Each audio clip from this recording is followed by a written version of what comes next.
խմբակցության Հայաստան խմբակցության կողմից ես առաջարկում եմ կառավարության նախագծերը քննարկենք, Տիկին Վարդանյան, դա առարկություն չունեք։ Շատ բարի, ոնց ասեք, ես առարկություն չունեմ, ինչի սկսենք, ոնց ասեք, պարոն Սարգսյանի առաջարկը ընդունելի է, սկսենք, շատ բարի, ուրեմն շարունակում ենք քննարկումը օրակարգի առաջին բաժնում ընդգրկված 4-րդ հարցից, Հայաստանի Հանրապետության ազգային ժողովի Հայաստան խմբակցությունը ներկայացրել է Հայաստանի Հանրապետությունում առկա քաղբանտարկյալների և նրանց խախտված իրավունքների վերականգնման մասին ենթադրում հայտարարության նախագիծ, որով հիմնական զեկուցող հանդիսանում ազգային ժողովի պատգամավոր Տիկին Էլինար Վարդանյանն է, հարակից զեկուցումամբ հանդես կգա ձեր խոնարհ ծառան։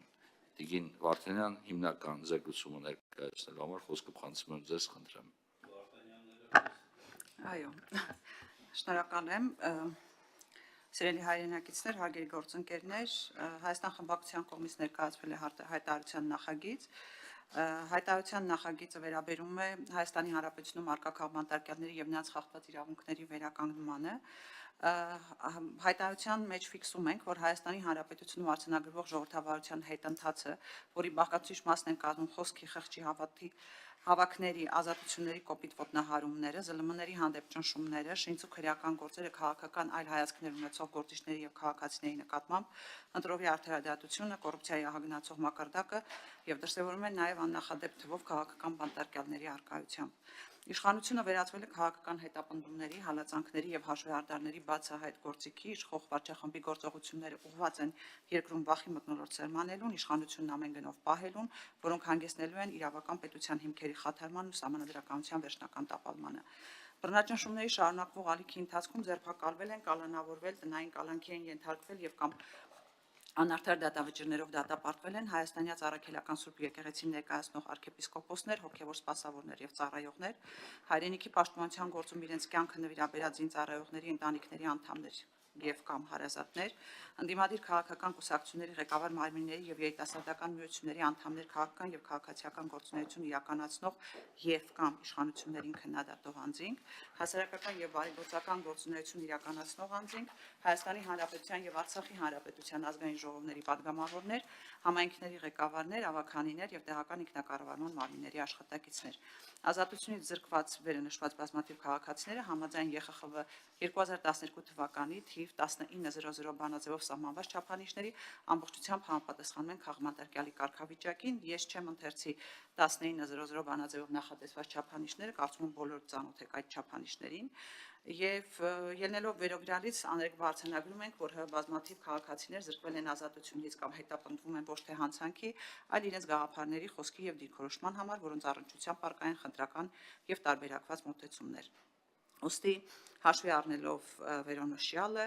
լրջագույն մտահոգություն արտահայտելով Հայաստանի Հանրապետությունում ավտորիտարիզմի կտրուկ աճի և երկրում սահմանադրական, քաղաքական և մարդու իրավունքների լիակատար ճգնաժամի հեռանկարի կապակցությամբ, վերահաստատելով այս և այլ քաղաքական հետապնդումների առնչությամբ տրվող գնահատականները, հավատարիմ մնալով Հայաստանի Հանրապետության քաղաքացիների առջև ստանձնած առաքելությանը և Հայաստանի Հանրապետության ստանձնած միջազգային պարտավորություններին, առաջնորդվելով ԵԽԽՎ վեհաժողովի հաստատումներով, որ ներառում է քաղբանտարկյալներին անհապաղ ազատ արձակելու պարտադիր կոչ, Հայաստանի Հանրապետության ազգային ժողովը արձանագրում է, որ քաղաքական հետապնդումներ իրականացնելու նպատակով դատական և իրավապահ համակարգերի օգտագործումը հակասում են ստանձնած միջազգային, այդ թվում որպես Եվրոպայի խորհրդի անդամ պետության պարտավորություններին, փաստում է, որ տեղի ունեցողն անմիջականորեն հրահրվում, ուղղորդվում և համակարգվում է երկրի բարձրագույն իշխանության ներկայացուցիչների կողմից, ինչը խարխլում է երկրի սահմանադրականության հիմքերը, քայքայում է հանրային վստահությունը, խեղում է արդարադատության համակարգը և կազմաքանդում է իրավական պետության հիմքերը, որոնք ինքնին մարդու և պետական իշխանության դեմ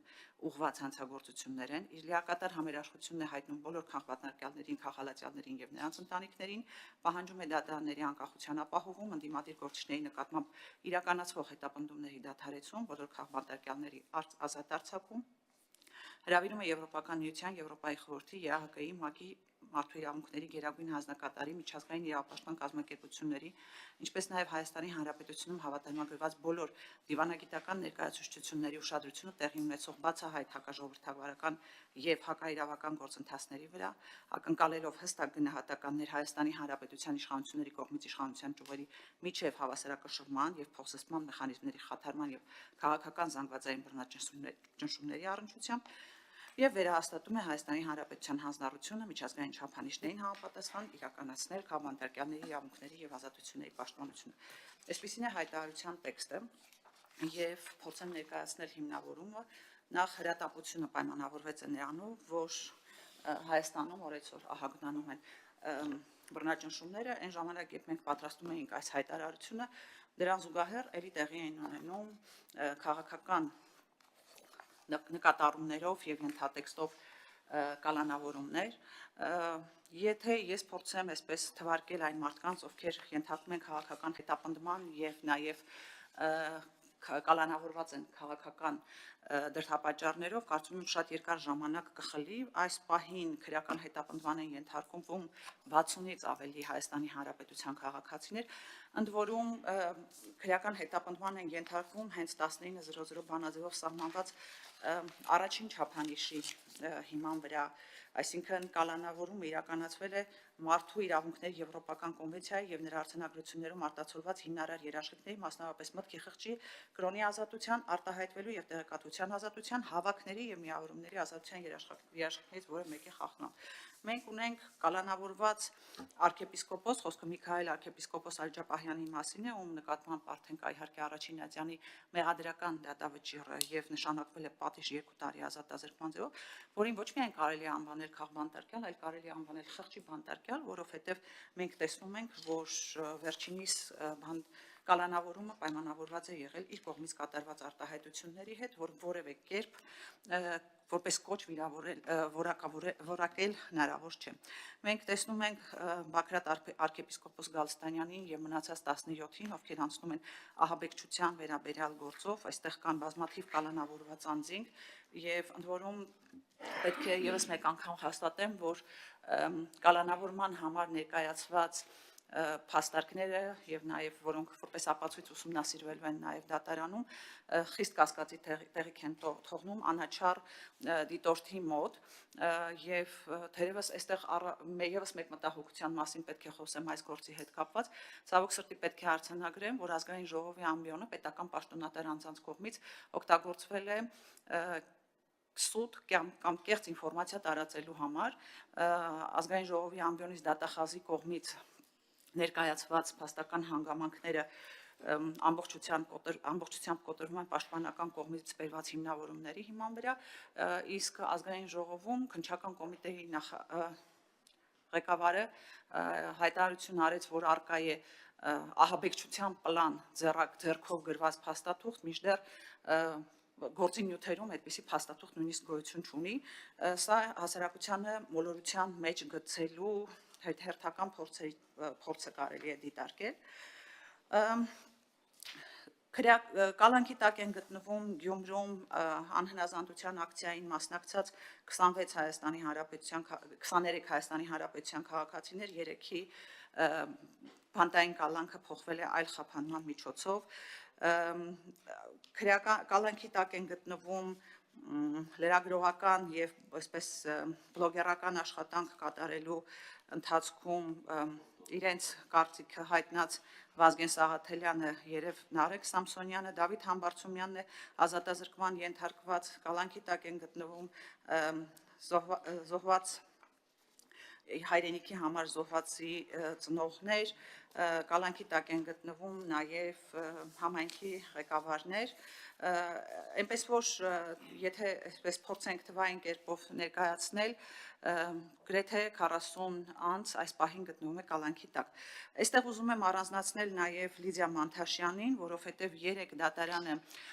որոշում կայացրեց եւս 3 ամսով Լիդիա Մանթաշյանի կալանքը երկարացնելու, Լիդիա Մանթաշյանին միանշանակ կարելի է դիտարկել որպես քաղաքական բանտարկյալ, որովհետև ԵԽԽՎ 19:00 բանաձևի համաձայն կտեսնենք, որ ակնհայտ խտրական վերաբերմունք է իր նկատմամբ եւ նաեւ կալանքը այսպես թե այնպես չի հիմնավորվում կալանքի երկարացման համար դատարանի կողմից բերված հիմքերը կարծես թե հիմնավոր չեն եւ ավելին տպավորությունն է, որ Լիդիա Մանթաշյանը դատարանի կողմից պատժվում է, որովհետև 5 ամիս է Լիդիա Մանթաշյանի տեսակցությունները սահմանափակված են նույնիսկ падգամավորների համար եւ այստեղ իհարկե հարց է առաջանում, թե որն են դրդապատճառները, որով որ այդ սահմանափակումը այնուամենայնիվ շարունակվում է։ Ես կարող եմ այստեղ շատ երկար ներկայացնել ԵԽԽՎ 19:00 չափանիշների համապատասխանությունը, կարող եմ խոսել նաև ԵԽԽՎ իրավական հարցերի եւ մարդու իրավունքների կոմիտեի զեկույցի մասին, 13/011 զեկույցի մասին, որի հիման վրա ընդունվել է 19:00 բանաձևը եւ այստեղ իհարկե խոսվում է ապացուցելու բեռը մասին եւ եթե հակիրճ ասեմ, ապա բանաձևը նախատեսում է, որ զեկույցը նախատեսում է, որ եթե կողմը իրեն հայտարարում է քաղաքական բանտարկյալ, ապա պետության վրա է ընկնում ամբողջ բեռը ապացուցելու, որ նա քաղբանտարկյալ չէ եւ ցավոք սրտի մենք մինչ այժմ այնուամենայնիվ ականատես ենք լինում ճիշտ հակառակին, որովհետև չկա որևէ հիմնավոր փաստարկ, որը կապացուցի, որ իմ կողմից թվարկված անձինք չեն ենթարկվում քրեական հետապնդման քաղաքական դրդապատճառներով եւ իմ կողմից թվարկված անձինք քաղբանտարկյալներ չեն հանդիսանում։ Ես կարծում եմ այսքանով կսահմանափակեմ իմ ներկայացումը եւ կպատասխանեմ հարցերին, փորձելով այդպես ավելի հստակություն մտցնել հայտարարության տեքստի մեջ։ Շնորհակալություն Տիկին Վարդանյան, հարցեր հիմնական զեկուցողին։ Ես հարցեր ունեմ, Տիկին Վարդանյան։ Տեսեք, դուք շատ արդյունավետ եւ շատ փորձառու падգամավոր եք, էլի։ Ինձանից շատ երկար աշխատած խորհրդարանում, շատ ավելի արգասաբեր։ Ես մի հարց եմ ուզում ձեզ տամ, բայց շատ անկեղծ էլի։ Սա բերել եք լսումները կազմակերպելու համար, չէ՞։ Զուտ որ հիմք լինի լսումները կազմակերպելու համար։ Ուրիշ որևիցե պատճառ չկա։ Ես ավարտ բան անեմ, էլի։ Երկրորդը, եթե այդպես չի, դուք շատ լավ հասկանում եք, եւ ԵԽԽՎ բանաձևին, որ անդրադարձեք, բանաձև որպես կանոն 2 էջ ալնում, հիմնավորումները 30, 40 էջ, դեմքերով եւ այլն։ 3 էջանոց հայտարարություն է, 2 տողանոց հայտարարությամբ, հիմնավորմամբ։ Եթե նպատակը լսումներ կազմակերպելն է, արեք պարզապես արձանագրենք, որ այո, սա անում եք լսումները կազմակերպելու համար, մենք էլ պարոն Մինասյանի դերույթը գուցե պայմանավորվենք, որ արհեստականորեն չծանրաբեռնենք հանձնաժողովի ազգային ժողով, գուցե կանոնակարգ օրենքը փոփոխենք եւ ընդդիմությանը, ձեր ցանկացած խմբակցությանը տանք առանց ինչ-որ օրակարգային հարցեր լսումներ կազմակերպելու իրանք, որտեղ սա դառնում է իզուր լրացուցիչ բեռ, լսումների կազմակերպման նպատակով գալիս են նման նախագծեր։ Խնդրեմ Տիկին Վարդանյան։ Շնորհակալություն հարցի համար, պարոն Վարդանյան։ Այո, կարող էինք տասնյակ էջերով հիմնավորումներ ներկայացնել, բայց ամեն ինչ այնքան ակնհայտ է եւ ամեն ինչ այնքան տեսանելի է բոլորի համար, այդ թվում նաեւ վստահ եմ ձեր եւ հանրության մնացած ներկայացների, որ լրացուցիչ հիմնավորման մեջ անդրադառնալ 40 կալանքի տակ գտնվողներից յուրաքանչյուրի գործին եւ յուրաքանչյուրի պարագայում հիմնավորել, որ 19:00 բանաձևով նրանք հանդիսանում են քաղբանտարկյալ, կարծում եմ տեղին չելնի, որովհետեւ վստահ չեմ, որ նույնիսկ 30 էջի պարագայում ձեզ համոզելու էինք փոխել ձեր դիրքորոշումը, որովհետև դուք արդեն որոշակի դիրքորոշմամբ այստեղ ներկա եք գտնվում եւ թերևս նաեւ ձեր հարցազրույցներից եւ ելույթներից դրա մասին կարելի է հետեւություններ անել, բայց միևնույն ժամանակ հայտարարությունը ներկայացնելու պատճառներից մեկն էլ այն է հանդիսանում, որ անկախ նրանից, որ դուք հանդիսանում եք այս քաղաքական ուժի ներկայացուցիչը, ես ունեմ ներքին համոզմունք, որ դուք նաեւ որպես Հայաստանի Հանրապետության քաղաքացի պարտավոր եք ճիշտ գնահատականներ տալ առկա իրավիճակին։ Եվ հետևաբար այս պարագայում հայտարարության տեքստը շրջանառության մեջ դնելը ոչ միայն լսումների նպատակ ունի, այև եւս մեկ անգամ ձեզ որպես Հայաստանի Հանրապետության քաղաքացի, այսպես դրթելու կամ կոչանելու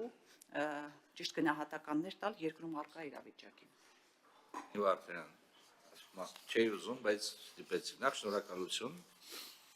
գնահատականների համար, բայց ես այո, շարունակելով լինել Հայաստանի Հանրապետության քաղաքացի, նաև շարունակում եմ լինել իրավաբան, իսկ իրավաբանի համար, ինչպես էլ դուք, իրավաբանի համար շատ կարևոր է, որպեսզի ցանկացած հայտարարության ներքո լինեն փաստեր, որոնք փաստեր հաստատված հեղինակավոր կառույցների կողմից, դատարանի վճիռներ, օրինակ միետ վճիռներ, միջազգային կառույցների գնահատականներ, միջազգային միջխորհրդարանական կառույցների գնահատականներ, լավ, ի վերջո 19:00 բանաձևի մասին ենք խոսում, հա, բայց մենք գտնվում ենք մոնիտորինգի տակ Եվրոպայի խորհրդի խորհրդարանական վեհաժողովում, ինչ-որ դրվագներ պետք է լիներ, որ մոնիտորինգային փաստաթղթերից մեկում նշում է, որ Հայաստանի Հանրապետությունում առկա է քաղբանտարկյալների խնդիր, ինչ-որ մի բան պետք է լիներ, էլի, հասկանում եք, ասում եք, մենք իրավիճակը վատ է, ես չեմ ուզում այդ հարցը, բայց տամ էլ այդ հանդերձ, այդ 19:00 բանաձևը, որ թվականին է ընդունվել, ես կուզենայի, որ այդ թիվն էլ ասեիք, որ թվականին է ընդունվել 19:00 բանաձևը, և սա էլ է, որ սա հարցերը կտակեն, մի հարց եմ ուզում ձեզ տամ, տեսեք, գրում եք, հայ առաքելական եկեղեցու սպասավորներ, Հայրենիքի պաշտպանության գործում իրենց կյանքը նվիրաբերած զինծառայողների ընտանիքի անդամներ և կամ հարազատներ, հասարակական և բարեգործական գործունեություն իրականացնող անձինք, համայնքի ղեկավարներ, ավականիներ, երևի թե ավականու անդամներ պետք է լինի, տեղական կառավարման մարմինների աշակերտներ, մի հարց եմ ուզում տամ, էլի, կա արդյոք որևիցե կատեգորիա անձանց Հայաստանի Հանրապետությունում, որոնք կարող են նույնիսկ պետությանը մատուցած ծառայությունների պարագայում օգտվել արտոնյալ կարգավիճակից, այսինքն կատարել հանցագործություններ և չընդարկել պատասխանատվության, ինչ ենք մենք սենց առանձնացնում, այսինքն ինչ է ստացվում, ասում ենք մենք այս կատեգորիա անձանց ենք, կալանավորը պատկերացնում եք, չեմ ուզում ասում են հայտնի Կովկասյան գերոյի ֆիլմից են արտահայտություն ասում, в соседнем районе жених украл члена партии, էլի գաղափարն եմ ուզում հասկանամ, անկեղծ, շատ անկեղծ ուզում հասկանամ, լսումներ կազմակերպել, բարձրացնել այդ մարդկանց հարցերը, ընդունելի է, բայց դուք ինքներդ եք չէ հասկանում, որ այս նախագիծը պարզապես ձեր կողմից Հայաստանի Հանրապետությունում առկա իրավաքաղաքական վիճակի ձեր ընկալումն է, որը կարող օրինակ դառնա Հայաստան խմբակցության հայտարարություն, և խնդրեմ տարածեք, բայց ինչ եք սա բերել ազգային ժողով առանց հիմնավորումների, ի վերջո, կարճ, երբ է 19:00 բանաձևը ընդունվել, սա բերել եք լսումների համար, և արդյոք մենք ունենք արտոնյալ քաղաքացիներ Հայաստանի Հանրապետությունում, շնորհակալություն։ Պարոն Վարդանյան, շնորհակալություն հարցերի համար, ես կարծում եմ դուք ինձանից լավ գիտեք երբ է ընդունվել 19:00 բանաձևը, բայց ևս մեկ անգամ ձեզ հուշեմ 2012 թվականն է, եթե դա չգիտեմ, որևէ կերպ ազդելու է ձեր հարակից զեկույցի վրա, ինչ վերաբերում է երկրորդ հարցը լսումների, ես այդ հարցին քիչ առաջ պատասխանեցի, և ինչ վերաբերում է կատեգորիաները նշելը, դուք այստեղ մի փոքր մանիպուլյացիայի եք ենթարկում հայտարարությունը, այստեղ ոչ թե ֆիքսվում է, թե որ կատեգորիայի անձիկ պետք է լինեն արտոնյալ և իրենց նկատմամբ չի կարող ենթարկվել քրեական հետապնդում և այլն, այլ այստեղ հիշատակվում են այն կատեգորիաների ներկայացուցիչները, ովքեր այս պահին ենթարկվում են քաղաքական հետապնդման և իրենց կարգավիճակով համապատասխանում են քաղբանտարկյալի կարգավիճակին։ Այսինքն այստեղ հիշատակումը ամենևին նպատակ չունի տարբերակում մտցնել սոցիալական խմբերի մեջ, այլ հիշատակումը պարզապես արձանագրում է, թե այսօրվա քաղբանտարկյալի կարգավիճակին համապատասխանող անձինք ովքեր են հանդիսանում։ Հակառակ պարագայում մենք պետք է հիշատակեինք նրանցից յուրաքանչյուրի անունը եւ, չգիտեմ, կարգավիճակը, պաշտոնը եւ այլն, կամ աշխատանքային զբաղմունքը, ինչը կնշանակեր, որ մեծ թվով անձանց պետք է անդրադառնայինք հենց հիշատակեինք հենց հայտարարության մեջ։